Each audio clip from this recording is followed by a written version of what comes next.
నరేంద్ర మోడీ సభావేదిక మీద నుంచి చేసినటువంటి ప్రసంగంలో జగన్ని పెద్దగా తిట్టలేదు, చంద్రబాబుని పెద్దగా పొగడలేదు.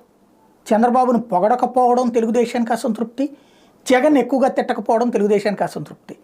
అదే సందర్భంలో భారతీయ జనతా పార్టీ వాళ్ళకి క్లారిటీ వచ్చింది, ఎన్డీఏ నాయకత్వంలో ఇక్కడ నడవాల్సిందే కానీ తెలుగుదేశం నాయకత్వంలో తాము నడవాల్సిన అవసరం లేదని వాళ్ళు క్లారిటీతో ఉన్నారు.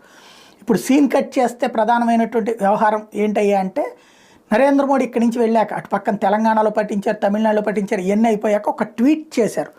మొత్తం అయ్యాక ఆంధ్ర, తెలంగాణ, కర్ణాటక, తమిళనాడులో పర్యటించాను. I will be addressing rallies in Jagtial and Shivamogga today. Later in the evening will join the road show in Coimbatore. Be Telangana, Karnataka or Tamil Nadu, there is exceptional favour in the NDA's favour అంటూ ఎక్సెప్షనల్ ఫేవర్